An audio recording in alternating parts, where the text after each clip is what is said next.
મિત્રો, ગુજરાતમાં જે ચૂંટણીનો માહોલ છે, મહાનગરપાલિકાની ચૂંટણી, નગરપાલિકાની ચૂંટણી કે પંચાયતની ચૂંટણી, તો જગદીશ વિશ્વકર્મા, ભારતીય જનતા પાર્ટીના ગુજરાતના પ્રદેશ પ્રમુખ, એમનો એક વિડીયો વાયરલ થાય છે.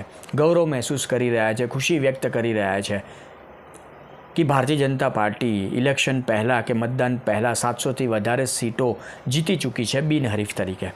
હવે ભારતીય જનતા પાર્ટીનો હું સદસ્ય છું, હું પોતે ભારતીય જનતા પાર્ટીમાં છું, તો મને એ વાતની ખુશી છે કે ભારતીય જનતા પાર્ટી ગુજરાતના ઇલેક્શનમાં, ગુજરાતની ચૂંટણીમાં એક સારા વિજય રથ ઉપર સવાર છે, એક મોટા વિજય તરફ આગળ વધી રહી છે. પણ લોજિકલી જોવા જઈએ, જનતાના નજરિયેથી જોવા જઈએ, કારણ કે જનતા એ સર્વોપરી મારા હિસાબે, તો એમના હિસાબથી જોવા જઈએ તો અહીંયા તો લોકતંત્ર હોય, લોકશાહી આપણો દેશ, તો લોકશાહી અને જે સામાન્ય જનતા છે એની સાથે તો મજાક થઈ રહ્યું છે.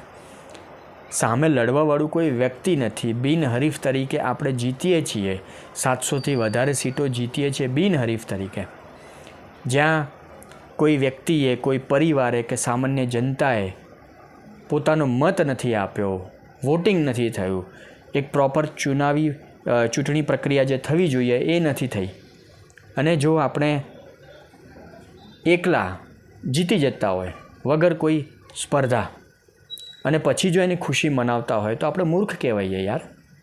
લોજિકલી જોવા જાય તો આ મૂર્ખામીવાળી વાત છે. સામે કોઈ લડવાવાળું નથી, જેના માટે ચૂંટણી થઈ રહી છે, જનતા માટે, કે જનતા શું ઈચ્છી રહી છે એનો મત મહત્ત્વપૂર્ણ છે. પણ જનતા મત નથી આપી રહી, ચૂંટણી નથી થઈ રહી પ્રોપર, અને વ્યક્તિ એકલો જીતી જાય છે, અને આપણે એક સ્ટેજ ઉપર ઊભા રહીને ખુશી વ્યક્ત કરીએ છીએ. તો આ તો મેં આગળ કીધું એ પ્રમાણે કે લોકશાહી અને સામાન્ય જનતાની વાત એક એકદમ ભદ્દું મજાક છે.